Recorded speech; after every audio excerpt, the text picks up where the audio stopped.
Hello student मु मोर एई Odia medium classes education channel को वेलकम जनाऊँगी। पिलाने आज देखा 10th क्लास रो जीएससी। ओके, जीएससी माने जनरल साइंस जोटा कि model question paper 1 okay objective type रो देखि पारथिबे भौतिक विज्ञान रो आपनकर 50+50 आपनकर एमसीक्यू अछि। ओके केतोटी 50 एमसीक्यू अछि। तो आज देखिबा आ विषय 50टा आपनकर पय क्वेश्चन अछि तो ता विषय रे देखिबा। ता पूर्व पिला माने जदि आपण हम टेलीग्राम ग्रुप रे जॉइन आनंदी सर्वप्रथमे आपण प्ले स्टोर रे जाई कि टेलीग्राम ऐप्स को डाउनलोड करंतु। टेलीग्राम ऐप्स जदि आपनक पाखरे टेलीग्राम ऐप्स अछि ताले आपनको डाउनलोड करबा पड़िबो नै। आपण डायरेक्टली जाई कि सर्च करदेबे हमरो टेलीग्राम ग्रुप रो नाम होची Odia medium classes. Okay Odia medium classes बोली सर्च करदेबे। ओडिया मीडियम क्लासेस देखिबे लोगो अछि से लोगो रे ओडिया मीडियम क्लासेस एजुकेशन बोलथिबो ओडिया माध्यमिक शिक्षा एवं देखिबे तळे जॉइन बोली कि आसीबो। आपण से जॉइन रे आपण क्लिक करदेबे आपण डायरेक्टली हम टेलीग्राम ग्रुप रे जॉइन हे परिबे। आपण जॉइन हेले हम टेलीग्राम ग्रुप रे 1 ରୁ 10th ओके समस्त ओडिया मीडियम बुक पाई परिबे आउ जॉब अपडेट मध्ये पाई परिबे गवर्नमेंट इन्फॉर्मेशन पाई परिबे ओडिशा जीके पाई परिबे। Okay Odisha GK Indian GK तो वर्ल्ड जीके सब पाई परिबे। ओके एवं एई जो जते सब करा होची तारो पीडीएफ पाई परिबे फुल फ्री रे पाई परिबे कोनोसी टंका देबा पड़िबो नै। एवं आपण आउ कोन पाई परिबे देखंतु हमर जते सब क्लास कराइछि तार लिंक मध्ये प्रोवाइड कराइछि चैनल रे एवं आपणकर कोन ओडिया मीडियम क्लासेस ओके से टेलीग्राम रो जति जॉइन हेबा पय चाहउचंती ताहेले मु हमर ए वीडियो डिस्क्रिप्शन रे मतो लिंक दे देबी आपण डायरेक्टली कोन आपण जॉइन हेई परिबे। तो पिला माने देखिबा तो कोन अछि से 50टा क्वेश्चन भितरु आपण देखु देखु करि परिबे। देखंतु प्रथम क्वेश्चन होची आपणकर समतुल समीकरण गुडी को चिन्हट करो। ता माने समतुल को समीकरण अछि समतुल होइकिना समान अछि एडे भी समान थिबो एडे भी समान थिबो तो आपण चेक करि परिबे कोडा समान अछि। देखंतु क्वेश्चन नंबर 1 रे देखो एमजी एडे अछि गुटी एडे मते गुटी त माने ऑक्सीजन गुटी बट याउ देखंतु ए साइड रे दीटा अछि ता माने एटा कोन समतुल नु। देखंतु एटी Na अछि एटी गुटे अछि Cl अछि एटी गुटे एटी गुटे अछि एटी गुटे अछि एटी गुटे अछि देखंतु O3 एटी गुटे अछि ता माने एटा गुटे हेबो। तापर देखंतु एटी गुटे न अछि तापर देखंतु एटी अछि Na2 ता माने हो नै एटा हो नै। देखंतु एटी भी अछि एटी मते अछि एटी सल्फर अछि एटी भी अछि हाइड्रोजन दुइटा अछि एटी भी अछि 2H Cl2 दुइटा अछि ता माने एटा गुटे ता माने आपनकर ए 2 नंबर क्वेश्चन आइबे। देखंतु तो आपनकर ऑप्शन नंबर डी हो करेक्ट आंसर। ओके नेक्स्ट जीवा आपनकर देखंतु 2 नंबर क्वेश्चन को निम्नलिखित सॉरी पिला माने देखंतु तो निम्नलिखित समीकरण रु केउ तथ्य गुडी को सिद्ध होची। तो देखो कोटा ठीक अछि आपण माने हेटरू जानि परिबे। तो देखंतु HCl विजारित होईछि ए समीकरण को देखंतु ए समीकरण रे कोनटा कोन अछि देखि जानि परिबे। HCl जारित होईछि MnO2 जारित होईछि या एको जारण विजारण प्रक्रिया होई। तो कोन पिला देखंतु कोटा हबो कोन हेछि बोली भाबुचंती आपण 2 नंबर क्वेश्चन पिलामाने देखंतु ना ऑप्शन नंबर कोन हबो 2 नंबर देखंतु एटी कोन होछि ना HCl जारी होइछि देखंतु MnO2 प्लस 4HCl या मिसिकी MnCl2 देखो एई Mn एई Cl2 सहित मिसिकी MnCl2 ओके तापरे एटी 4H अछि जर 2H 2O हे गला तापरे गोटे Cl2 आछि ता माने एटी कोन होछि ना HCl टा जारी तो हेछि ओके तो कोटा हो पिला मान देखंतु आउरी गोटे देखंतु कोटा हो तो ऑप्शन नंबर बी हो पिला माने HCl जारी तो होइछि ओके नेक्स्ट बा देखंतु 3 नंबर क्वेश्चन को तो पढंतु एटा 3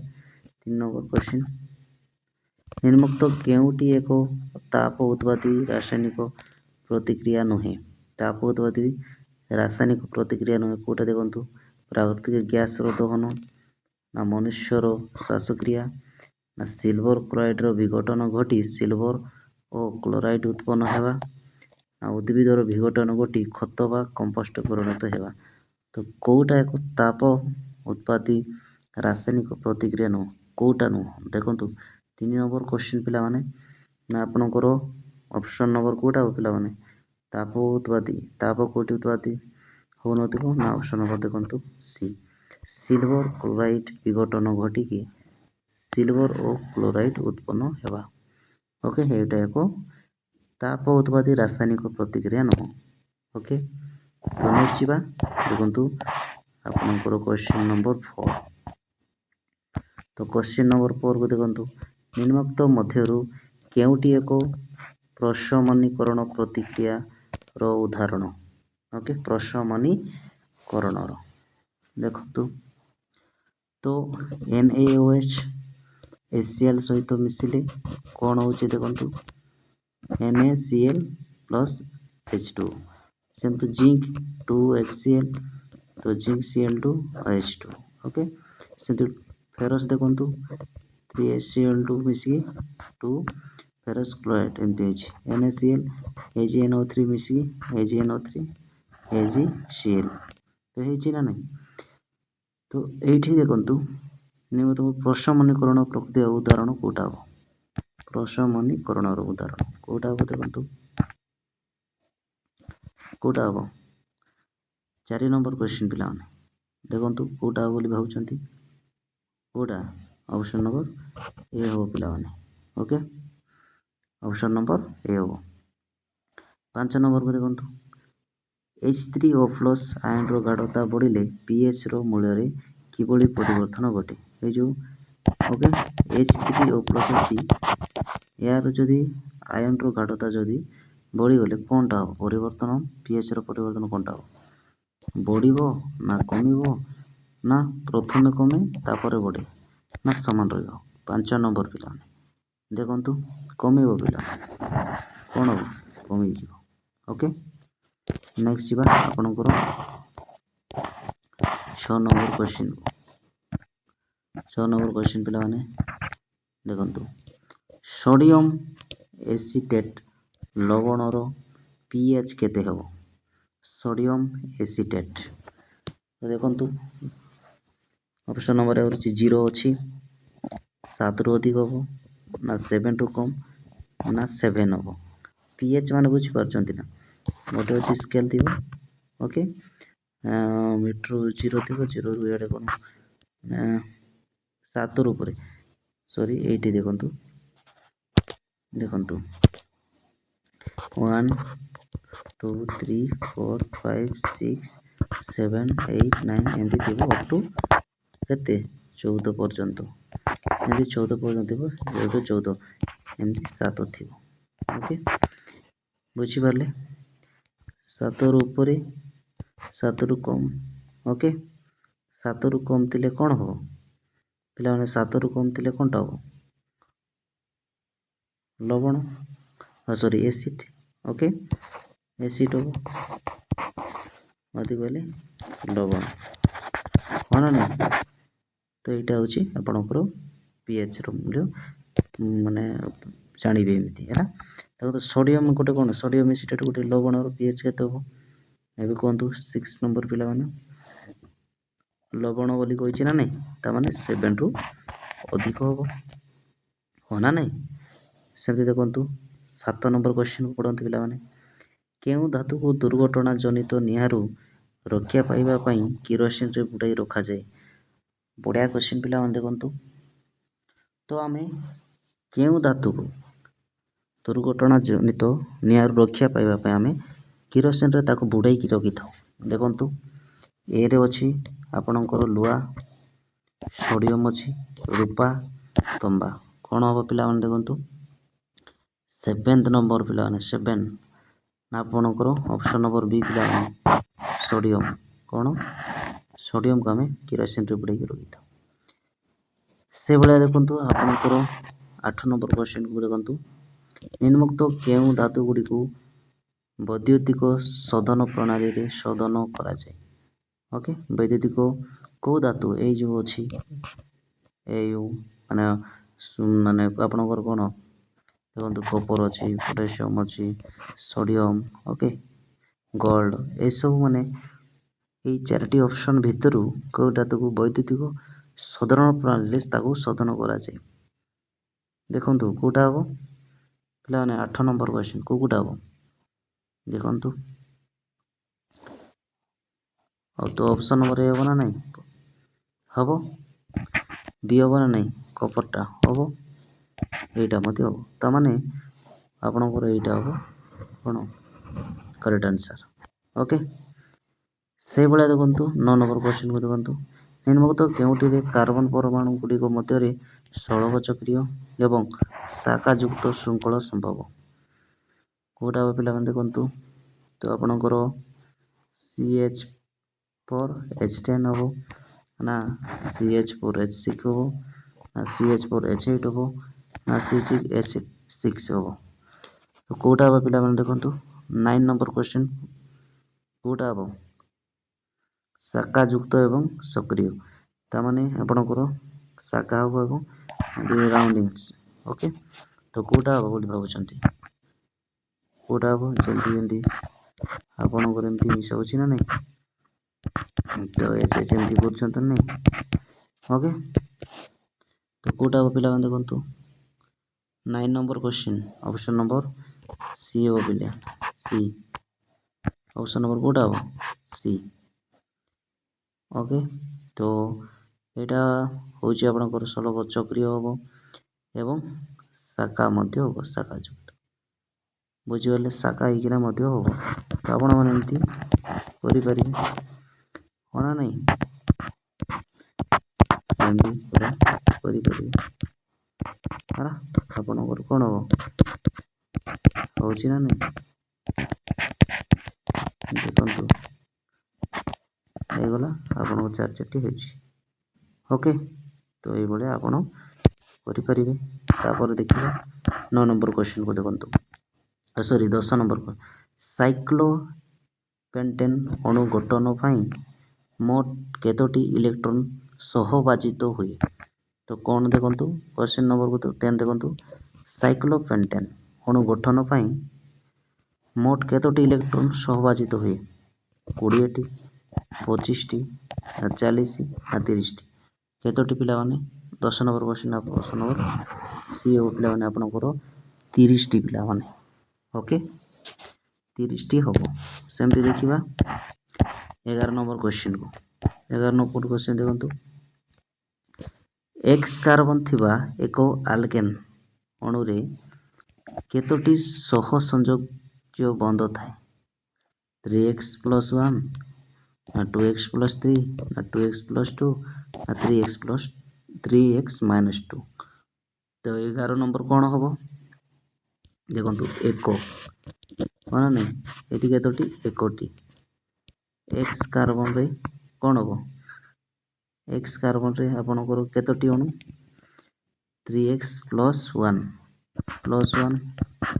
ତାମାନେ 3x + 1 ଆପଣଙ୍କର ସଂଯୋଜକ ବନ୍ଧ ଥାଏ ହେଲା ସେଇଭଳିଆ ଦେଖନ୍ତୁ ଆପଣଙ୍କର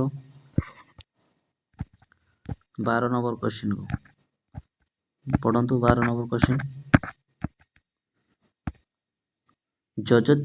ଯୋଜତ୍ୟା ତ୍ରିବିଶିଷ୍ଟ ଗୋଟିଏ ଧାତୁ X ଓ ଏକ ହାଲୋଜେନ୍ ମୌଳିକ Y ଦ୍ୱାରା ଗଠିତ ଯୌଗିକର ସଂକେତ କ'ଣ ହେବ? ଦେଖନ୍ତୁ ଏ ଅଛି x3y xy ତାପରେ 3xy ନା xy3। ତ କ'ଣ ହେବ ପିଲାମାନେ ଦେଖନ୍ତୁ ଯୋଜକ ତ୍ରିବିଶିଷ୍ଟ ଗୋଟେ ଧାତୁ କୋଉଟା ହେବ? 12 ନମ୍ବର କ୍ୱେଶ୍ଚିନ୍ ପିଲାମାନେ। ଅପସନ୍ ନମ୍ବର କେତେ ହେବ ଦେଖନ୍ତୁ। ତ ତ୍ରିବିଶିଷ୍ଟ ଗୋଟେ ଧାତୁ X ଏକ ହାଲୋଜେନ୍ ମୌଳିକ Y ଦ୍ୱାରା ଗଠିତ ସଂକେତ କ'ଣ ହେବ? ତ ଆପଣଙ୍କର ଅପସନ୍ ନମ୍ବର ଡି ହେବ ପିଲାମାନେ, xy3 ହେବ। ଓକେ, ସେଇଭଳିଆ ଦେଖନ୍ତୁ ଆପଣଙ୍କର 13 ନମ୍ବର କ୍ୱେଶ୍ଚିନ୍ ଦେଖନ୍ତୁ। 13 ନମ୍ବର କ୍ୱେଶ୍ଚିନ୍ରେ କ'ଣ ଅଛି ଦେଖନ୍ତୁ। ତ 13 ନମ୍ବର କ୍ୱେଶ୍ଚିନ୍ ହେଲା ଆପଣଙ୍କର ଏକ ମୌଳିକର ପରମାଣୁ କ୍ରମାଙ୍କ 19। ଧରାଯାଉ ଗୋଟେ ମୌଳିକର ପରମାଣୁ କ୍ରମାଙ୍କ 19। ଏହା ଆଧୁନିକ ପର୍ଯ୍ୟାୟ ସାରଣୀରେ କେଉଁ ଗ୍ରୁପ ଓ କେଉଁ ପର୍ଯ୍ୟାୟରେ ସ୍ଥାନ ପାଇବ? ତ ଏଇଟା ଦେଖନ୍ତୁ ପ୍ରଥମ ଗ୍ରୁପ ନା ଦ୍ୱିତୀୟ ପର୍ଯ୍ୟାୟ, ଦ୍ୱିତୀୟ ଗ୍ରୁପ ଓ ତୃତୀୟ ପର୍ଯ୍ୟାୟ। ଦ୍ୱିତୀୟ ଗ୍ରୁପ ଚତୁର୍ଥ ପର୍ଯ୍ୟାୟ, ପ୍ରଥମ ଗ୍ରୁପ ଚତୁର୍ଥ ପର୍ଯ୍ୟାୟ। ତ କ'ଣ ହେବ ଦେଖନ୍ତୁ ଆପଣଙ୍କର ରହିଲା ଆପଣଙ୍କର କ'ଣ 13 ନମ୍ବର କ୍ୱେଶ୍ଚିନ୍। ତ ଅପସନ୍ ନମ୍ବର ପ୍ରଥମ ଗ୍ରୁପ ଚତୁର୍ଥ ପର୍ଯ୍ୟାୟ। ତ ଏଇଟା ହେବ କରେକ୍ଟ ଆନ୍ସର। ଓକେ, ସେଭଳିଆ ଦେଖନ୍ତୁ 14 ନମ୍ବର କ୍ୱେଶ୍ଚିନ୍କୁ। 14 ନମ୍ବର କ୍ୱେଶ୍ଚିନ୍ ପଢ଼ନ୍ତୁ। ପରମାଣୁର ଆକାର ଦୃଷ୍ଟିରୁ ନିମ୍ନୋକ୍ତ କେଉଁ ଉକ୍ତିଟି ଠିକ୍ ଅଛି? ପରମାଣୁର ଆକାର ଅନୁଯାୟୀ ଏଇ ଭିତରୁ କେଉଁଟା ଠିକ୍ ଅଛି ବୋଲି କହିଛି। এই ଚାରିଟି ଅପସନ୍ ଭିତରୁ ଦେଖନ୍ତୁ କେଉଁଟା ଠିକ୍ ଅଛି। 14 ନମ୍ବର କ୍ୱେଶ୍ଚିନ୍ ପିଲାମାନେ ଦେଖନ୍ତୁ। ତ ଫାଷ୍ଟ ଅଛି ଦେଖନ୍ତୁ କ'ଣ ଅଛି ସୋଡ଼ିୟମ, ପରେ ଆଲୁମିନିୟମ, ତାପରେ ଫସ୍ଫରସ୍, ତାପରେ କ୍ଲୋରିନ୍। ତ ଅପସନ୍ ନମ୍ବର ଏ ହିଁ ହେବ। ଓକେ, ଏଇଟା ହେଲା କରେକ୍ଟ ଆନ୍ସର ଆପଣଙ୍କର। ସେଇଭଳି 15 ନମ୍ବରକୁ ଦେଖନ୍ତୁ ନିମ୍ନୋକ୍ତ କେଉଁ ଅବସ୍ଥାନ ପାଇଁ ଅବତଳ ଦର୍ପଣରେ ପ୍ରତିବିମ୍ବଟି ସଳଖ ହୋଇଥାଏ? କେଉଁ ଅବସ୍ଥାନ ପାଇଁ କେଉଁ ପାଖରେ ଥିଲେ ଆପଣଙ୍କର ପ୍ରତିବିମ୍ବଟି ସଳଖ ହୋଇଥାଏ? ତ 15 ନମ୍ବର କ୍ୱେଶ୍ଚିନ୍ ପିଲାମାନେ। ତ ଦେଖନ୍ତୁ ଆପଣଙ୍କର ଥିବ ଏମିତି ଏଇଟା ସେଣ୍ଟର ଥିବ ନା ନାହିଁ, ଆପଣଙ୍କର ଦର୍ପଣ ଥିବ ଅଛି। ତ ଏଇଠି ଥିବ ଆପଣଙ୍କର କ'ଣ ଫୋକସ୍। ତ ଆପଣଙ୍କର କେଉଁ ଅବସ୍ଥାନ ପାଇଁ ଅବତଳ ଦର୍ପଣରେ ପ୍ରତିବିମ୍ବଟି ସଳଖ ହୋଇଥାଏ? ତ ଏଫ୍ ଏବଂ କ'ଣ ଏଇ ଯେଉଁ ପି ପଲ୍, ଏଇଟା ହେଲା ପି, ଏଇଠି ମଧ୍ୟରେ ଥିଲେ ଆପଣଙ୍କର କ'ଣ ଏଠି କ'ଣ ହେବ ଆପଣଙ୍କର ସଳଖ ପ୍ରତିବିମ୍ବଟା ଗଠିତ ହେବ। ନେକ୍ସଟ ଯିବା ଆପଣଙ୍କର 16 ନମ୍ବର କ୍ୱେଶ୍ଚିନ୍ ଦେଖନ୍ତୁ। 16 ନମ୍ବର କ୍ୱେଶ୍ଚିନ୍ 16 ନମ୍ବର କ୍ୱେଶ୍ଚିନ୍ ଦେଖନ୍ତୁ ଏକ ମାଧ୍ୟମର ପ୍ରତିସାରଣଙ୍କ 1.2 ହେଲେ ଉକ୍ତ ମାଧ୍ୟମରେ ଆଲୋକର ବେଗ କେତେ ହେବ? ଶୂନ ମାଧ୍ୟମରେ ଆଲୋକର ବେଗ ତ ଏତିକି ଆପଣ ଜାଣିଛନ୍ତି। ଓକେ, ତ କେତେ ହେବ ଦେଖନ୍ତୁ ଅପସନ୍ ନମ୍ବର 16ର କ୍ୱେଶ୍ଚିନ୍ ନମ୍ବର 16ର ତ 2.5 × 10⁻8 ମିଟର ସେକେଣ୍ଡ। ଓକେ, ଏତିକି ହେବ ଆନ୍ସର। ସେଇଭଳିଆ ଦେଖନ୍ତୁ ଆପଣଙ୍କର ଅଛି 17 ନମ୍ବର କ୍ୱେଶ୍ଚିନ୍କୁ। ତ 17 ନମ୍ବର କ୍ୱେଶ୍ଚିନ୍ରେ କ'ଣ ଅଛି ଦେଖନ୍ତୁ। ଗୋଟିଏ ଲେନ୍ସର ପାୱାର +2.0 ଡି, ଏହାର ଫୋକସ୍ ଦୂରତା କେତେ ଓ ଏହା କେଉଁ ପ୍ରକାର ଦୃଷ୍ଟିଦୋଷର ଉପଚାରଣ ପାଇଁ ବ୍ୟବହୃତ ହୁଏ? 0.5 ମିଟର ଦୂରଦୃଷ୍ଟି ଦୋଷ ନା 0.5 ମିଟର ସମୀପ ଦୃଷ୍ଟି ଦୋଷ ନା 2.0 ମିଟର ଦୂରଦୃଷ୍ଟି ଦୋଷ 2.0 ମିଟର ସମୀପ ଦୃଷ୍ଟି ଦୋଷ। 17 ନମ୍ବର କ୍ୱେଶ୍ଚିନ୍ ପିଲା। ତ ଅପସନ୍ ନମ୍ବର ଏ ହେବ ପିଲାମାନେ, ଅପସନ୍ ନମ୍ବର ଏ ହେବ କରେକ୍ଟ ଆନ୍ସର। 0.5 ଦୂରଦୃଷ୍ଟି ଦୋଷ। ଓକେ, 10। ଓକେ, ତ ଯିବା ଆପଣଙ୍କର 18 ନମ୍ବର କ୍ୱେଶ୍ଚିନ୍। ତ 18 ନମ୍ବର କ୍ୱେଶ୍ଚିନ୍ ପଢ଼ନ୍ତୁ ପିଲାମାନେ। 18 ନମ୍ବର କ୍ୱେଶ୍ଚିନ୍ କ'ଣ ଅଛି? ଆଲୋକ ରଶ୍ମି ପ୍ରିଜମରେ ପ୍ରବେଶ କଲେ କେଉଁ ବର୍ଣ୍ଣର ଆଲୋକ କମ୍ ବଙ୍କାଏ ଓ କେଉଁ ବର୍ଣ୍ଣର ଆଲୋକ ଅଧିକ ବଙ୍କାଏ? ତ ବାଇଗଣୀ ନୀଳ, ନୀଳ ସବୁଜ ଅଛି, ସବୁଜ ହଳଦିଆ ଅଛି, ଲାଲ ବାଇଗଣୀ ଅଛି। ତ କ'ଣ ହେବ ଅପସନ୍ ନମ୍ବର ଆପଣଙ୍କର କ୍ୱେଶ୍ଚିନ୍ ନମ୍ବର 18। ତ ଅପସନ୍ ନମ୍ବର ଏ ପିଲାମାନେ ଗୋଟେ ପ୍ରିଜମ୍ ଅଛି, ସେଇ ପ୍ରିଜମ୍ରେ ଯଦି ଆମେ ଏକ ଲାଇଟ୍ ପକେଇବା ତାହେଲେ ଏଠି ପାସ୍ କରିବ, ଆପଣଙ୍କର 7ଟି ବାହାରିବ ନା ନାହିଁ ଏମିତି ହେଲା। ଏଇ ଉପରେ ଯେଉଁଟା ଥିବ ସେଇଟା ହେଉଛି ଲାଲ କଲର୍, ଲାଲ ଥିବ ସର୍ବପ୍ରଥମ ବାହାରିବ, ତାପରେ ବାଇଗଣୀ, ତାପରେ ଆପଣଙ୍କର ବାଇଗଣୀ। ଓକେ, ନେକ୍ସଟ ଯିବା ଆପଣଙ୍କର 19 ନମ୍ବର କ୍ୱେଶ୍ଚନକୁ। 19 ନମ୍ବର କ୍ୱେଶ୍ଚନ ଦେଖନ୍ତୁ, ଚକ୍ଷୁ ଲେନ୍ସର ବକ୍ରତା ବଢ଼ିଗଲେ, ଚକ୍ଷୁ ଲେନ୍ସର ବକ୍ରତା ଯଦି ବଢ଼ିଯିବ, ଦୂର ବସ୍ତୁରେ ଆସୁଥିବା ଆଲୋକ କୋଷ ଚକ୍ଷୁର କେଉଁ ସ୍ଥାନରେ ପ୍ରତିବିମ୍ବ ସୃଷ୍ଟି କରିବ? ମୁକୁରିକାରେ, ନା କାଚ ବରଷ, ନେତ୍ର ପିତୁଳା, ନା କନିନିକା? ତ 19 ନମ୍ବର କ୍ୱେଶ୍ଚନର ଅପସନ୍ ନମ୍ବର ବି ହେବ କାଚା ବରଷ। ଓକେ, ସେପଟେ ଦେଖିବା ଆପଣଙ୍କର 20 ନମ୍ବର କ୍ୱେଶ୍ଚନ। 20 ନମ୍ବର କ୍ୱେଶ୍ଚନ ଦେଖନ୍ତୁ, ଏକ ପରିକରଣରେ ଜଣେ ଛାତ୍ର 3ଟି ଭିନ୍ନ ଭିନ୍ନ ପ୍ରତିରୋଧ R1, R2, R3 ବିଶିଷ୍ଟ ତାର ନାହିଁ, ଏହାକୁ ଏଇଭଳିଆ ଭି ଦେଖନ୍ତୁ ଏମିତି ଆପଣଙ୍କର କ'ଣ ଗ୍ରାଫରେ ଦର୍ଶାଇଲା। ନିମ୍ନୋକ୍ତ R1, R2, R3 ମଧ୍ୟରେ ସମ୍ପର୍କ ନିମ୍ନୋକ୍ତ ମଧ୍ୟରୁ କେଉଁଟି ଠିକ୍ ହେବ? ତ ଦେଖନ୍ତୁ ଏଇଠି ଗୋଟେ ସମ୍ପର୍କ ଅଛି, ତ କେଉଁଟା ଠିକ୍ ହେବ? ଦେଖନ୍ତୁ R3 ସବୁଠାରୁ ବଡ଼, ତାପରେ R2, R1, ସେମିତି ଦେଖୁ R1 ନା R2 ସବୁଠାରୁ ସାନ, R3 କହିଛି ନା ସବୁ ସମାନ ହେବ ବୋଲି କହିଛି, ନା ଦେଖନ୍ତୁ ଏହାର ଉଲ୍ଟା ଦେଖିଛି, ମାନେ R1 R3 ତାପରେ R2 ବୋଲି କହିଛି, ତ କେଉଁଟା ହେବ ବୋଲି ଭାବୁଛନ୍ତି? ତ 20 ନମ୍ବର କ୍ୱେଶ୍ଚନ ଅପସନ୍ ନମ୍ବର ନିଶ୍ଚିତ ଭାବରେ ଆପଣ ଜାଣିଛନ୍ତି ସବୁଠାରୁ ବଡ଼ ତ କେଉଁଟା? ଏଇଟା R3 ତାପରେ R2 ହଁ ନା ନାହିଁ, ଏଇଟା ତ ସମସ୍ତେ ଜାଣିଥିବେ। ସେମିତି ଦେଖିବା ଆପଣଙ୍କର 21 ନମ୍ବର କ୍ୱେଶ୍ଚନ ପଢ଼ନ୍ତୁ। 21 ନମ୍ବର କ୍ୱେଶ୍ଚନ କ'ଣ ଅଛି ଦେଖନ୍ତୁ, ଗୋଟିଏ ବିଦ୍ୟୁତ୍ ଉପାଦଂଶାର ପ୍ରତିରୋଧକୁ ସ୍ଥିର ରଖି ତାର ପ୍ରାନ୍ତ ମଧ୍ୟରେ ଥିବା ବିଭ୍ରାନ୍ତରକୁ ଅଧା କଲେ ସେଥିରେ ପ୍ରବାହିତ ହେଉଥିବା ବିଦ୍ୟୁତ୍ ସ୍ରୋତର ପରିମାଣରେ କି ପରିବର୍ତ୍ତନ ହେବ? ତ ଦେଖନ୍ତୁ ଆପଣଙ୍କର ଅପସନ୍ ନମ୍ବର ଏ ଅଛି, ବିଦ୍ୟୁତ୍ ସ୍ରୋତର ପରିମାଣ 2 ଗୁଣ ହେବ, ବିଦ୍ୟୁତ୍ ସ୍ରୋତର ପରିମାଣ ଅପରିବର୍ତ୍ତିତ ରହିବ, ଆଉ ବିଦ୍ୟୁତ୍ ସ୍ରୋତର ପରିମାଣ ଅଧା ହେବ, ଆଉ ବିଦ୍ୟୁତ୍ ସ୍ରୋତର ପରିମାଣ 1/4 ହେବ। ତ କ'ଣ ହେବ?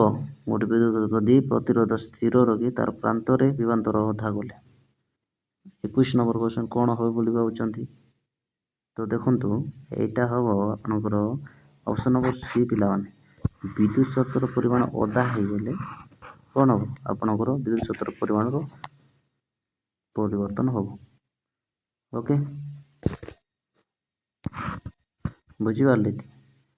ତ ଯିବା ନେକ୍ସଟ କ୍ୱେଶ୍ଚନ, 22 ନମ୍ବର କ୍ୱେଶ୍ଚନ। ଏଇଟା ଟିକେ ଦେଖନ୍ତୁ, ଏଇଟା ଟିକେ ଦେଖ, ଏକ ଚୁମ୍ବକୀୟ କ୍ଷେତ୍ରରେ ସମାନ୍ତର ଭାବେ, ଗୋଟେ ଚୁମ୍ବକୀୟ କ୍ଷେତ୍ରରେ ଯଦି ସମାନ୍ତର ଭାବେ ଥିବା ଏକ ସଳକ ପରିବାହୀ ABରେ ବିଦ୍ୟୁତ୍ ପ୍ରବାହ ହେବ, ABରେ ବିଦ୍ୟୁତ୍ ପ୍ରବାହ ହେବ, ତ A ରୁ B ଦିଗରେ ହେଲେ ଏହା ଉପରେ କାର୍ଯ୍ୟକାରୀ ବଳର ଦିଗ କେଉଁ ଆଡ଼କୁ ହେବ? ପୃଷ୍ଠାର ଉପରକୁ, ନା କୌଣସି ବଳ କାର୍ଯ୍ୟ କରିବ ନାହିଁ, ନା ପୃଷ୍ଠାର ତଳକୁ ହେବ, ନା ନର୍ଥରୁ ସାଉଥ ଆଡ଼କୁ? ତ 22 ନମ୍ବର କ୍ୱେଶ୍ଚନ ପିଲାମାନେ କେଉଁଟା ହେବ ଦେଖନ୍ତୁ, 22 ନମ୍ବର ଦେଖୁଛନ୍ତି ନା କ'ଣ ହେବ? ତ କ'ଣ ହେବ ବୋଲି ଭାବୁଛନ୍ତି? ଦେଖନ୍ତୁ ଇଆଡ଼େ ନର୍ଥ ଅଛି, ଇଆଡ଼େ ସାଉଥ ଅଛି, ବୁଝିପାରିଲେ? ଏବେ କ'ଣ କହିଛି? ଏକ ସଳକ ପରିବାହୀ ବିଦ୍ୟୁତ୍ ପ୍ରବାହିତ, ଏଇ ଯେଉଁ ଏମିତି ଚିହ୍ନ ଅଛି, ତାର ବିଦ୍ୟୁତ୍ ପ୍ରବାହିତ A ରୁ B କୁ ଯାଉଛି, ହେଲେ ଏହା ଉପରେ କାର୍ଯ୍ୟକାରୀ ବଳର ଦିଗ କେଉଁ ଆଡ଼କୁ? ଆର ଯେଉଁ ଉପରେ ଯେଉଁ ବଳ କାର୍ଯ୍ୟକାରୀ କରୁଛି ତାର ଦିଗ କୁଆଡ଼ୁ କୁଆଡ଼ୁ ହେବ? ତ କୁହନ୍ତୁ। ଅପସନ୍ ନମ୍ବର ଏ ଅଛି ପୃଷ୍ଠାର ଉପରକୁ, ସି ଅଛି ପୃଷ୍ଠାର ତଳକୁ, ବି ଅଛି କୌଣସି ବଳ କାର୍ଯ୍ୟ କରିବ ନାହିଁ, ନା ନର୍ଥରୁ ଏସ୍ ଆଡ଼କୁ ସାଉଥ ଆଡ଼କୁ? କେଉଁଟା ହେବ 22 ନମ୍ବର ପିଲାମାନେ? ନା ଅପସନ୍ ନମ୍ବର ବି ପିଲାମାନେ, ବି। ତ ଆପଣଙ୍କର କୌଣସି ବଳ କାର୍ଯ୍ୟ କରିବ ନାହିଁ। ଓକେ, ଯିବା ଦେଖନ୍ତୁ 23 ନମ୍ବର କ୍ୱେଶ୍ଚିନ୍କୁ। 23 ନମ୍ବର କ୍ୱେଶ୍ଚିନ୍କୁ ପଢ଼ନ୍ତୁ। ପ୍ରଦତ୍ତ ଚିତ୍ରରେ ଏ ଓ ବି ମଧ୍ୟରେ ବିଦ୍ୟୁତ୍ ବିଭ୍ରାନ୍ତର କେତେ ହେବ? ବିଦ୍ୟୁତ୍ ବିଭ୍ରାନ୍ତର କେତେ ହେବ? ଏଇଠି ଦେଖନ୍ତୁ 4 ବି ହେବ ନା 8 ବି ନା 24 ବି ନା 9 କ'ଣ ହେବ ବୋଲି ଭାବୁଛନ୍ତି ପିଲାମାନେ? ଅପସନ୍ ନମ୍ବର ସି ହେବ ପିଲାମାନେ, 8 ବି। ଓକେ, ନେକ୍ସଟ ଯିବା ଦେଖନ୍ତୁ ଆପଣଙ୍କର 24 ନମ୍ବର। ଓକେ,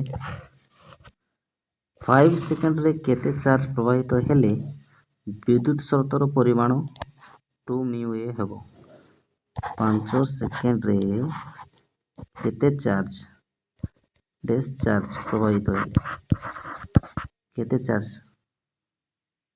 ସ୍ରୋତର ପରିମାଣ 2 MU ହେବ? ଆପଣ ଦେଖନ୍ତୁ 24 କ୍ୱେଶ୍ଚିନ୍ର ଆନ୍ସର୍ କ'ଣ ହେବ? ଅପସନ୍ ନମ୍ବର ସି ହେବ ପିଲାମାନେ, 10C। 5 ସେକେଣ୍ଡରେ 10C ପ୍ରବାହିତ ହେଲେ।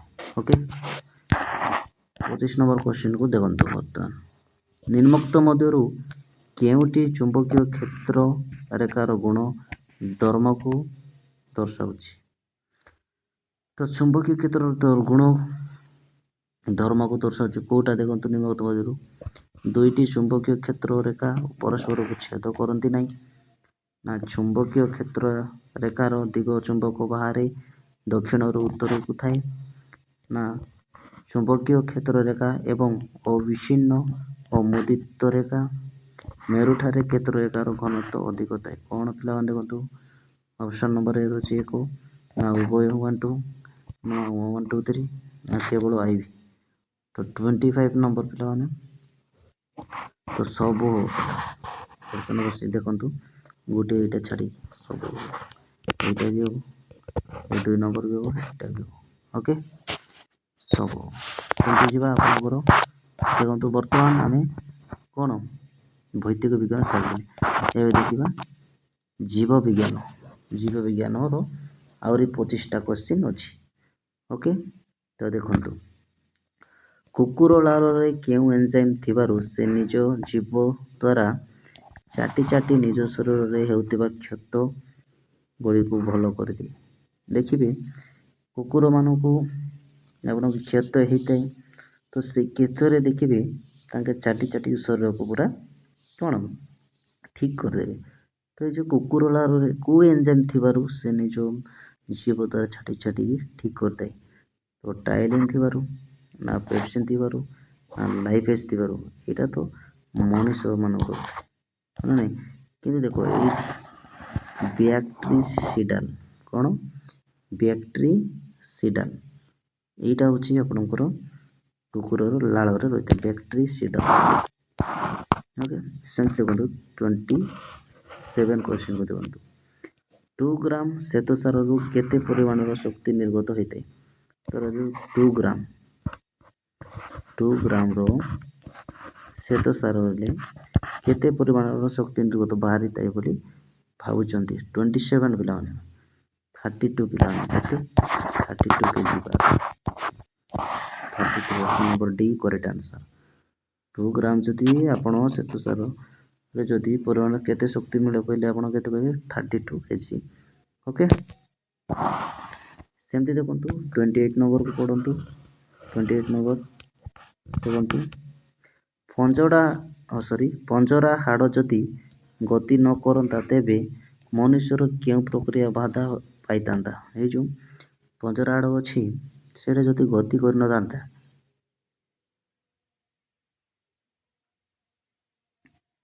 ତାହେଲେ ମନୁଷ୍ୟର କେଉଁ ପ୍ରକ୍ରିୟା ବାଧା ହେଇଥାନ୍ତା? କ'ଣ ଅସୁବିଧା ହେଇଥାନ୍ତା? ପୋଷଣ ପାଇଁ ଅସୁବିଧା ହେଇଥାନ୍ତା, ନା ଶ୍ୱସନ ପାଇଁ, ନା ପରିବହନ ସଞ୍ଚାଳନ, ନା ରେଚନ? କ'ଣ ପାଇଁ ପିଲାମାନେ 28 ନମ୍ବର ଆପଣଙ୍କର କ'ଣ ପଞ୍ଜରା ହାଡ଼ ଦେଖିବେ ଶ୍ୱସନ ପାଇଁ। ଦେଖିବେ ଏମିତି ଅଛି ନା ନାହିଁ, ଏମିତି ଥିବ ଦେଖିବେ ଏଇ ଯେଉଁ ପଞ୍ଜରା ହାଡ଼ ତଳ ଉପର ହୋଇଥାଏ ଶ୍ୱସନ ପାଇଁ ହୋଇଥାଏ, ହଁ ନା ନାହିଁ? ବୁଝିପାରିଲେ? ଏଇଟା ଫୁସ୍ଫୁସ୍ ଛାତିରେ ତାର ଏଇ ତଳେ ଥିବ, ହଁ ନା ନାହିଁ? ସେମିତି ଦେଖିବା ଆପଣଙ୍କର 29 କ୍ୱେଶ୍ଚିନ୍କୁ। ନିଶ୍ୱାସ ସମୟରେ ନିମ୍ନୋକ୍ତ ମଧ୍ୟରୁ କେଉଁ ଘଟଣା ଘଟେ? ଏଇ ଯେଉଁ ନିଶ୍ୱାସ ନେଉଛ ନା ଏହି ସମୟରେ କେଉଁ ଘଟଣା ଘଟିଥାଏ? ବକ୍ଷ ଗୌର ଆୟତନ ବୃଦ୍ଧି ହୋଇଥାଏ, ନା ମଧ୍ୟଚ୍ଛଦା ଓ ଅନ୍ତଃପଞ୍ଜରା ମାଂସପେଶୀର ସଂକୋଚନ ହୋଇଥାଏ, ଉଦରୀୟ ମାଂସପେଶୀର ଶୀତଳନ, ନା ଉଦରୀୟ ମାଂସପେଶୀର ସଂକୋଚନ? ତ କ'ଣ ହେଇଥାଏ? 29 କ୍ୱେଶ୍ଚନ୍ 29 କ'ଣ ହେଇଥାଏ ବୋଲି ଭାବୁଛନ୍ତି? ଦେଖନ୍ତୁ ଉଦରୀୟ, ଏଇ ଯେଉଁ ଅପସନ୍ ନମ୍ବର ଡି ହେବ ପିଲାମାନେ, ଉଦରୀୟ ମାଂସପେଶୀର ସଂକୋଚନ ହୋଇଥାଏ। ଓକେ, ନେକ୍ସଟ ଯିବା 30 ନମ୍ବର କ୍ୱେଶ୍ଚନ୍। ଉଦ୍ଭିଦର ପୋଷକ ସଂଶ୍ଳେଷଣ ହେଉଥିବା ସ୍ଥାନକୁ କ'ଣ ଏବଂ ପୋଷକ ବ୍ୟବହୃତ ହେଉଥିବା ସ୍ଥାନକୁ କ'ଣ କୁହାଯାଏ? ଦେଖନ୍ତୁ ତ କ'ଣ କହିଛି କ୍ୱେଶ୍ଚିନ୍ରେ, ଯେଉଁ ଉଦ୍ଭିଦର ପୋଷକ ସଂଶ୍ଳେଷଣ ହେଉଥିବା ସ୍ଥାନକୁ ସେ ଯାକୁ କ'ଣ କହିବେ ଏବଂ ପୋଷକ ବ୍ୟବହୃତ ହେଉଥିବା ସ୍ଥାନକୁ କ'ଣ କହିବେ? ଜମାଭୁକ୍ତ ଅଂଶ ଆଉ ଗୋଟେ ପୋଷକର ଉତ୍ସ, ପୋଷକର ଉତ୍ସ ନା ଜମାଭୁକ୍ତ ଅଂଶ, ସ୍ତମ୍ଭ ନା ତ୍ୱଚାବରଣ, ନା ତ୍ୱଚାବରଣ ଓ ସ୍ତମ୍ଭ। ତ ଦେଖନ୍ତୁ କ'ଣ ହେବ? 30 ନମ୍ବର କ୍ୱେଶ୍ଚିନ୍ ପଢ଼ନ୍ତୁ। ନା ଏଇଟା ହେବ ପିଲା, ଅପସନ୍ ନମ୍ବର ବି। ଓକେ, ପୋଷକର ଉତ୍ସ ହେଲା ଆପଣଙ୍କର ଉଦ୍ଭିଦର ପୋଷକ ସଂଶ୍ଳେଷଣ ହେଉଥିବା ସ୍ଥାନକୁ, ଆଉ ଏଇ ଯେଉଁ ଜମାଭୁକ୍ତ ଅଂଶ ହେଲା ଆପଣଙ୍କର ପୋଷକ ବ୍ୟବହୃତ ହେଉଥିବା ସ୍ଥାନକୁ ହେଲା। ସେଗୁଡ଼ା ଦେଖନ୍ତୁ ଏଇ ଯେଉଁ 31 ନମ୍ବର, ଓ ରକ୍ତ ବର୍ଗର ବ୍ୟକ୍ତିମାନେ ସମସ୍ତଙ୍କୁ ରକ୍ତ ଦେଇପାରିବେ କାହିଁକି? ଏଇ ଯେଉଁ ଓ ବର୍ଗର ଲୋକମାନେ ସମସ୍ତଙ୍କୁ ରକ୍ତ କାହିଁକି ଦେଇପାରିବେ? ଦେଖନ୍ତୁ ଏରେ ଅଛି ଏ ଓ ବି ଆଣ୍ଟିଜେନ୍ ନଥିବାରୁ, ଏ ଓ ବି ଆଣ୍ଟିଜେନ୍ ଥିବାରୁ, ଏ ଓ ବି ଆଣ୍ଟିବଡି ନଥିବାରୁ, ଏ ଓ ବି ଆଣ୍ଟିବଡି ଥିବାରୁ। କୁହନ୍ତୁ 31 କ୍ୱେଶ୍ଚିନ୍ ପିଲାମାନେ କ'ଣ ହେବ? ଅପସନ୍ ନମ୍ବର କେତେ 2 ହେବ ନା କେତେ ହେବ? ଦେଖନ୍ତୁ 31 ପିଲାମାନେ ଅପସନ୍ ନମ୍ବର ଏ ହେବ ପିଲାମାନେ, ଏ ଅପସନ୍ ନମ୍ବର ଏ ଓ ବିରେ ଆଣ୍ଟିଜେନ୍ ନଥିବାରୁ। ଓକେ, ଏ ଓ ବିରେ ଆଣ୍ଟିଜେନ୍ ନଥିବାରୁ। ନେକ୍ସଟ ଯିବା 32କୁ ଦେଖନ୍ତୁ। ମେରୁଦଣ୍ଡୀ ପ୍ରାଣୀମାନଙ୍କ ମଧ୍ୟରୁ ଥିବା ସ୍ୱତନ୍ତ୍ର ରେଶନ ଅଙ୍ଗର ନାମ କ'ଣ? ଜୀବ, ଚର୍ମ, ଚକ୍ଷୁ ନା ଆପଣଙ୍କର କର୍ଣ୍ଣ? ତ କ'ଣ ପିଲାମାନେ ସ୍ୱତନ୍ତ୍ର ରେଶନ ଅଙ୍ଗର ନାମ କ'ଣ? ଦେଖନ୍ତୁ 32 ପିଲାମାନେ ଅପସନ୍ ନମ୍ବର ବି ହେବ ପିଲାମାନେ ଆପଣଙ୍କର ଚର୍ମ। ଓକେ, ଚର୍ମ ହେଉଛି ମେରୁଦଣ୍ଡୀ ପ୍ରାଣୀମାନଙ୍କର ରେଶନ ଅଙ୍ଗ ଭଳି କାମ କରିଥାଏ। ସେମିତି ଦେଖନ୍ତୁ 33 ନମ୍ବରକୁ ପଢ଼ନ୍ତୁ। ତୁମ ସାଙ୍ଗର ମୂତ୍ରର ରଙ୍ଗରେ କିଛି ପରିବର୍ତ୍ତନ ଘଟିଛି କି? ଏହା କେଉଁ ଉପାଦାନ କ୍ଷରଣ ଯୋଗୁଁ ହୋଇଛି ବୋଲି ତୁମେ ଭାବୁଛ? ଏଇ ଯେଉଁ ଦେଖିବେ ବେଳେବେଳେ ଆପଣଙ୍କର ଏକ କଲାବେଳେ ଏକରେ ତାର ରଙ୍ଗ ପରିବର୍ତ୍ତନ ହୋଇଥାଏ। ତ କ'ଣ ପାଇଁ? କ୍ରିଏଟିନିନ୍ ନା ଜଳ ପାଇଁ, ନା ୟୁରିଆ ପାଇଁ, ନା ରକ୍ତ କଣିକା ପାଇଁ? 33 ନମ୍ବର ପିଲାମାନେ କ'ଣ ପାଇଁ? ନା ରକ୍ତ କଣିକା ପାଇଁ ହୋଇଥାଏ, ରକ୍ତ କଣିକା ପାଇଁ ହୋଇଥାଏ। ଓକେ, ନେକ୍ସଟ ଯିବା ଆପଣଙ୍କର 34 କ୍ୱେଶ୍ଚିନ୍। ତ ଦେଖନ୍ତୁ ସୁଚିତ୍ରା ରାତିରେ ଟ୍ୟୁସନରୁ ଫେରିଲା ବେଳେ ହଠାତ୍ ଭୟଭୀତ ହୋଇ ପଡ଼ିଲା। କିଛି ସମୟ ପରେ ସେ ପୁନଃ ସୁସ୍ଥ ଅନୁଭବ କଲା। ଏହା କେଉଁ ହରମୋନ କାରଣ ଯୋଗୁଁ ନିୟନ୍ତ୍ରିତ ହୋଇପାରିଲା? ଦେଖନ୍ତୁ ଥାଇରୋକ୍ସିନ୍ ପାଇଁ, ନା ଭାସୋପ୍ରେସିନ୍ ପାଇଁ, ନା ଇନ୍ସୁଲିନ୍ ପାଇଁ, ନା ଆଡ୍ରେନାଲିନ୍ ପାଇଁ? କ'ଣ ପାଇଁ? 35 କ୍ୱେଶ୍ଚିନ୍ ଦେଖନ୍ତୁ ପିଲାମାନେ, ନା ଆଡ୍ରେନାଲିନ୍। କ'ଣ? ଆଡ୍ରେନାଲିନ୍ ପାଇଁ ଏସବୁ ହେଇଗଲା। ଯେତେବେଳେ ସୁଚିତ୍ରା ରାତିରେ ଆସିଥିଲା ତ ଭୟରେ କ'ଣ ତାକୁ ଭୟଭୀତ ଲାଗିଲା, ତ କିଛି ସମୟ ପରେ ସେ ସୁସ୍ଥ ହେଇଗଲା। ଏହି ସମୟରେ ଯେଉଁ ହରମୋନ୍ ବାହାରିଥାଏ ସେ ହରମୋନ୍ର ନାମ ହେଉଛି ଆଡ୍ରେନାଲିନ୍। ଓକେ, 36 ନମ୍ବରକୁ ଦେଖନ୍ତୁ। ରକ୍ତରେ ଇନ୍ସୁଲିନ୍ ଅଭାବରେ ଶର୍କରାର ପରିମାଣ ବଢ଼ି କେଉଁ ରୋଗ ହୋଇଥାଏ? ଦେଖନ୍ତୁ ଡାଇବେଟିସ୍ ହୋଇଥାଏ, ଉଚ୍ଚ ରକ୍ତଚାପ, ହୃଦଘାତ ନା ଡାଇବେଟିସ୍ ମେଲିଟସ୍? 36 ନମ୍ବର ପିଲାମାନେ ଅପସନ୍ ନମ୍ବର ଡାଇବେଟିସ୍ ମେଲିଟସ୍ ହେବ। ଓକେ, ସେମିତି ଦେଖନ୍ତୁ ଆପଣଙ୍କର 37 ନମ୍ବରକୁ ତୁମ ଭଉଣୀ ସୁଭଦ୍ରା କହିଲା ମୋର ଯେତେ ପାଠ ପଢ଼ିଲେ ମଧ୍ୟ ମନେ ରହୁନାହିଁ, ଏଥିପାଇଁ ମସ୍ତିଷ୍କର କେଉଁ ଅଂଶ ଦାୟୀ ବୋଲି ତୁମେ ଭାବୁଛ? ଏଇ ଯେଉଁ ଆପଣଙ୍କର ସୁଭଦ୍ରା ବୋଲି ଗୋଟେ ଝିଅ, ତାକୁ ଯେତେ ପଢ଼ିଲେ ପାଠ ପଢ଼ୁନାହିଁ, ତ ମସ୍ତିଷ୍କର କେଉଁ ଅଙ୍ଗ ଦାୟୀ ମନେ ରହୁନାହିଁ? ପ୍ରାଣପାଲି, ପ୍ରମସ୍ତିଷ୍କ, ପଶ୍ଚିମ ଅଗ୍ର ମସ୍ତିଷ୍କ, ଅନୁମସ୍ତିଷ୍କ। ଦେଖନ୍ତୁ 37 ପିଲାମାନେ, ତ ଅପସନ୍ ଅଫ୍ ପ୍ରମସ୍ତିଷ୍କ, ଅଗ୍ର ମସ୍ତିଷ୍କ ଯୋଗୁଁ ଆକୁ ମନେ ରହୁନି। ଓକେ, କେଉଁ ମସ୍ତିଷ୍କ ଦାୟୀ ନା ପ୍ରମସ୍ତିଷ୍କ ଦାୟୀ। 38କୁ ଦେଖନ୍ତୁ, 38 ନମ୍ବର କ'ଣ ଅଛି? ଡିପ୍ଲୋମାଟିକ୍ ଉପ ଅବସ୍ଥାରେ ଜିନ୍ ଆଦାନ ପ୍ରଦାନ ପ୍ରକ୍ରିୟା କେଉଁ ଅବସ୍ଥାକୁ ସୂଚାଏ? ଆପଞ୍ଜନ, କାଇଜମାଟା, ପାରାନ୍ତରଣ, ପାକିଟିନ୍। ତ ଦେଖନ୍ତୁ 38 ନମ୍ବର ଅପସନ୍ ନମ୍ବର ସି ହେବ ପାରାନ୍ତରଣ। କ'ଣ? ପାରାନ୍ତରଣ। ଓକେ, ସେମିତି ଦେଖନ୍ତୁ 39 ନମ୍ବର ମେଣ୍ଡେଲଙ୍କ କେଉଁ ନୀତି ବା ନିୟମ ଯୋଗୁଁ F1 ପିଢ଼ିରେ କେବଳ ଗୋଟିଏ କାରକର ପ୍ରଭାବ ପରିଲକ୍ଷିତ ହୁଏ? ଏକକ ଗୁଣ ନୀତି, ପୃଥକ୍କରଣ ନିୟମ, ପ୍ରଭାବୀ ଗୁଣ ନୀତି, ସ୍ୱାଧୀନ ଅପବ୍ୟୟନ ନିୟମ। ତ 39 ନମ୍ବର ପିଲାମାନେ ଦେଖନ୍ତୁ, ତ ଅପସନ୍ ନମ୍ବର ଆପଣଙ୍କ କ'ଣ? ପ୍ରଭାବୀ ଗୁଣ ନୀତି ଯୋଗୁଁ। ଓକେ, 40 ନମ୍ବରକୁ ଦେଖନ୍ତୁ, କେଉଁଟି ଏକ ନବୀକରଣ ଯୋଗ୍ୟ ଶକ୍ତିର ଉତ୍ସ? ଯୋଗ୍ୟ ମାନେ ସରିଯିବ ନା ଅଯୋଗ୍ୟ? ଦେଖନ୍ତୁ ସରିବ ନାହିଁ, ହେଲା ନାହିଁ। ଦେଖନ୍ତୁ ବିରେ ଅଛି ପେଟ୍ରୋଲ ଶକ୍ତି ନା ଜୀବାଶ୍ମ ଇନ୍ଧନ ନା ନାଭିକୀୟ ଶକ୍ତି ନା କେଉଁଟା ହେବ ପିଲାମାନେ? ଦେଖନ୍ତୁ 40 ନମ୍ବର କ୍ୱେଶ୍ଚନ୍, ତ ଅପସନ୍ ନମ୍ବର ଏ ହେବ ନାଭିକୀୟ ଶକ୍ତି। ତ କରେକ୍ଟ ଆନ୍ସର କ'ଣ ହେବ? ନାଭିକୀୟ ଶକ୍ତି। ତ ଅପସନ୍ ନମ୍ବର ଏ ହେବ, ଅପସନ୍ ନମ୍ବର ଏ। ଓକେ, ଏଇଟା ହେବ। ତ ନେକ୍ସଟ ଦେଖିବା ଆପଣଙ୍କର 41 ନମ୍ବରକୁ ପଢ଼ନ୍ତୁ। କେଉଁ ପ୍ରାଣୀଠାରେ ଆପେଣ୍ଡିକ୍ସ କାର୍ଯ୍ୟକ୍ଷମ ଭାବେ ଥାଏ? କେଉଁ ପ୍ରାଣୀଠାରେ? ବାଘ ନା କୁକୁର, ଛେଳି, ବିଲେଇ? କାହା ପାଖରେ?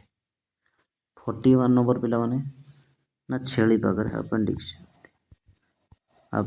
ଓକେ, ଛେଳି ପାଖରେ। ତ କାର୍ଯ୍ୟକ୍ରମ ହୋଇଥାଏ କ'ଣ ପାଇଁ? ପ୍ରାଣୀ ଗୋଟାରେ, ହେଲା।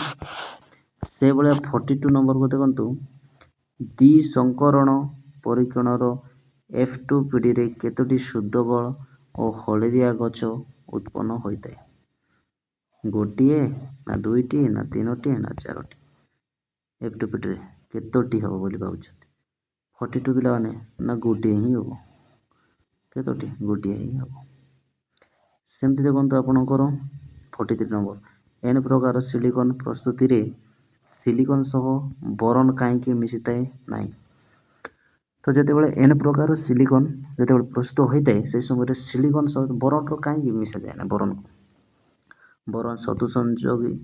ସଂଯୋଜୀ, ଓକେ, ନା ବୋରନ୍ ତ୍ରିସଂଯୋଜୀ, ନା ବୋରନ୍ ପଞ୍ଚସଂଯୋଜୀ, ନା ବୋରନ୍ ଦ୍ୱିସଂଯୋଜୀ?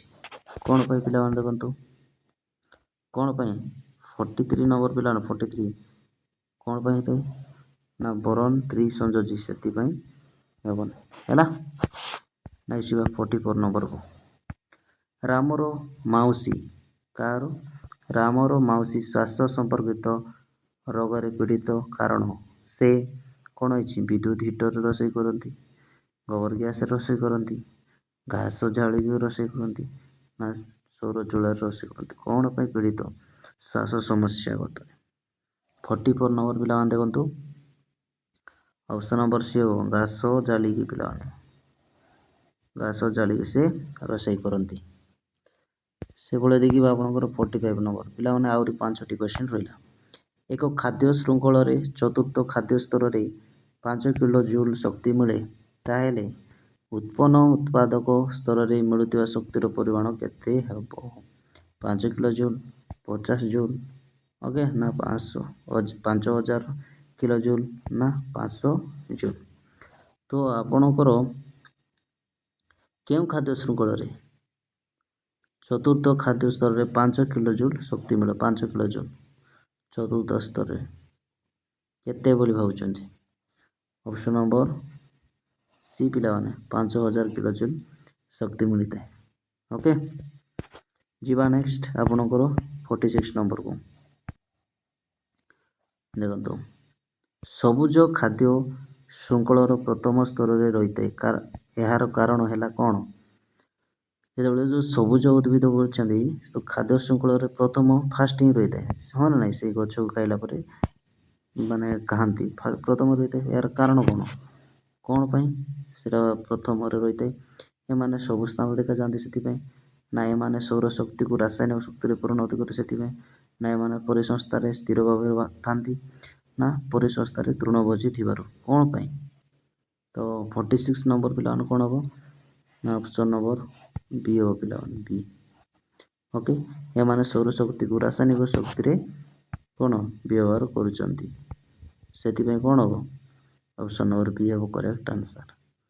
ଓକେ, ଯିବା ଏବେ 47। ଗୋଟିଏ ପ୍ଲାଷ୍ଟିକ ବୋତଲକୁ କାଟି ତୁମେ ଫୁଲଦାନୀଟିଏ ପ୍ରସ୍ତୁତ କଲ। ଗୋଟେ ପ୍ଲାଷ୍ଟିକ ବୋତଲ ଅଛି, ତାକୁ ଫୁଲ କୁଣ୍ଡ କଲ। ଏହା ପାଇପାର ନୀତିର କେଉଁ ନୀତି ଅଟେ? ସମ୍ଭରଣ, ପୁନଃବ୍ୟବହାର, ପୁନଃଉପଯୋଗ, ନା ପୁନଃଚକ୍ରଣ? 47 ନମ୍ବର ପିଲା। ତ ପୁନଃ ଉପଯୋଗ ପୁଣି ଥରେ ତାକୁ କ'ଣ ଯୋଗାଯୋଗ କରିକି ବନେଇ ପାରିଲ, ହଁ କି ନାହିଁ? ସେଭଳିଆ ଦେଖିବା ଆପଣଙ୍କର 48 ନମ୍ବର। IUCN ଦ୍ୱାରା ପୀଡ଼ିତ ରେଡ୍ ଡାଟା ବୁକ୍ରେ କେଉଁ ରଙ୍ଗର ପୃଷ୍ଠାରେ ଲୁପ୍ତପ୍ରାୟ ଜାତି ବିଷୟରେ ଉଲ୍ଲେଖ କରାଯାଇଛି? ଗୋଲାପୀ, ସବୁଜ, ହଳଦିଆ, ଲାଲ। ତ ଆପଣ ଜାଣିଥିବେ 48 ନମ୍ବର ତ ଆପଣଙ୍କର କ'ଣ? ଅପସନ୍ ନମ୍ବର ଏ ରେଡ୍ ଡାଟା ବୁକ୍, ହଁ ନା ନାହିଁ? କେଉଁ ରଙ୍ଗର ପୃଷ୍ଠାରେ ଲୁପ୍ତପ୍ରାୟ ଜାତି, ଅପସନ୍ ନମ୍ବର ବି ହେବ, ନା ନାହିଁ? ଗୋଲାପୀ। ଓକେ, କଳା ମୃତ୍ୟୁ କେଉଁ ରୋଗକୁ କୁହାଯାଏ? ଯେଉଁ କଳା ଋତୁ। 49 ନମ୍ବର ପିଲାମାନେ, କଳା ଋତୁ ଏଡ୍ସକୁ, ବସନ୍ତ, ପ୍ଲେଗ, ହଇଜା। 49 ନମ୍ବର ଅପସନ୍ ନମ୍ବର ସି। ତ ସି ହେଲା ପ୍ଲେଗ। କଳା ମୃତ୍ୟୁ ବୋଲି କାହା କୁହାଯାଏ? କଳା ଆପଣଙ୍କର କ'ଣ? କଳା ମୃତ୍ୟୁ, କଳା ମୃତ୍ୟୁ ବୋଲି କାହାକୁ? ପ୍ଲେଗକୁ, ପ୍ଲେଗ। ଓକେ, ନେକ୍ସଟ ଯିବା 50। ଏଇଟା ଅଛି ପିଲାମାନେ ଆପଣଙ୍କର କ'ଣ? 50 ନମ୍ବର କ୍ୱେଶ୍ଚିନ୍। ତ ପିଲାମାନେ ଦେଖନ୍ତୁ, ଭୂତାଣୁ ନିରୂପଣରେ ଭୂତାଣୁର କେଉଁ ଅଂଶର ମୁଖ୍ୟ ଭୂମିକା ରହିଛି? ଦେଖନ୍ତୁ, ଅପସନ୍ ନମ୍ବର ଏ ଅଛି ଶ୍ୱେତସାର ଯୁକ୍ତ ପୃଷ୍ଠଚାର ବାହ୍ୟ ଅଂଶ। 2 ନମ୍ବର ଝିଲ୍ଲି ପୃଷ୍ଠଚାରର ବାହ୍ୟ ଅଂଶ, ନଷ୍ଟି ପୃଷ୍ଠଚାରର ବାହ୍ୟ ଅଂଶ, RNA। କୁହନ୍ତୁ 50 ନମ୍ବର କ୍ୱେଶ୍ଚିନ୍ ପିଲାମାନେ, କରେକ୍ଟ ଆନ୍ସର୍ ବାଛନ୍ତୁ ଜଲ୍ଦି। ତ ଆପଣଙ୍କର କେତେ ହେବ? 50 ନମ୍ବରକୁ ଦେଖନ୍ତୁ ପିଲାମାନେ, ତ ଅପସନ୍ ନମ୍ବର ଏ ହେବ ପିଲାମାନେ ଶ୍ୱେତସାର ଯୁକ୍ତ ପୃଷ୍ଠଚାର ବାହ୍ୟ ଅଂଶ ବୋଲି କୁହାଯାଏ। ଓକେ, ତ ସମସ୍ତେ ବୁଝିପାରିଲେ? ଏଇଟା ଥିଲା ପିଲାମାନେ ଆପଣଙ୍କର କ'ଣ? 50 MCQ, 50 MCQ ଥିଲା। କାହାର ଏଇଟା?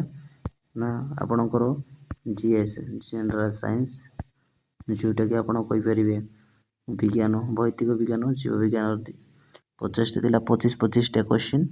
ଓକେ, ତ ପିଲାମାନେ ଆମେ ଦେଖିଲେ 50+ କ୍ୱେଶ୍ଚିନ୍। ତ ଯଦି